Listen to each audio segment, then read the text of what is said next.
പുതിയ ഗവർണർ കേരളത്തിലേക്ക് എത്തുകയാണ്. ആറിലേക്കർ എത്തി, വിമാനത്താവളത്തിലെത്തി എന്ന വിവരമാണ്. ഗവർണർ തിരുവനന്തപുരത്തെത്തി. ഗവർണറെ മുഖ്യമന്ത്രി സ്വീകരിച്ചു. പ്രോട്ടോകോൾ പ്രകാരമുള്ള ചടങ്ങാണ്. ഗവർണറെ മുഖ്യമന്ത്രി സ്വീകരിച്ചു. വിമാനത്താവളത്തിൽ നിന്നുള്ള ദൃശ്യങ്ങളാണ് ഇപ്പോൾ മാതൃഭൂമി ന്യൂസ് പ്രേക്ഷകർ കാണുന്നത്. ഗവർണർ രാജ്ഭവനിലേക്ക് പുറപ്പെട്ടിട്ടുണ്ട്. ആരിഫ് മുഹമ്മദ് ഖാൻ ഇവിടുത്തെ കാലാവധി പൂർത്തിയാക്കി ബീഹാറിലേക്ക് പോയി. അതിന് പിന്നാലെയാണ് പുതിയ ഗവർണർ എത്തുന്നത്.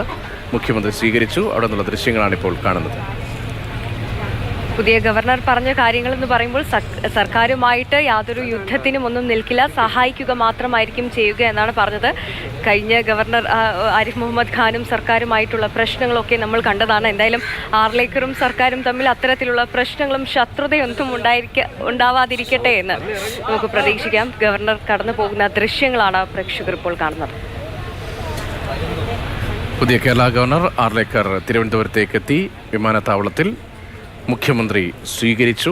അവിടെ നിന്നുള്ള ദൃശ്യങ്ങളാണ് കാണുന്നത്.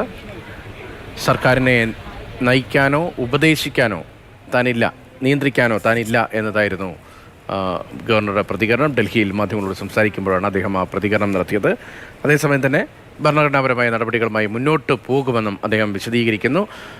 സ്വാഭാവികമായും ഭരണഘടനാപരമായി പ്രവർത്തിക്കുമെന്ന് പറയുമ്പോഴും രാഷ്ട്രീയമായി ഏതെങ്കിലും തരത്തിലുള്ള തർക്കങ്ങളിലേക്ക് ആരിഫ് മുഹമ്മദ് ഖാൻ കാലത്തുള്ളതുപോലെ എന്തെങ്കിലും തർക്കങ്ങളിലേക്ക് പോകുമോ എന്ന കൗതുകവും ആകാംക്ഷയും ഒക്കെയാണ് നിലനിൽക്കുന്നത്.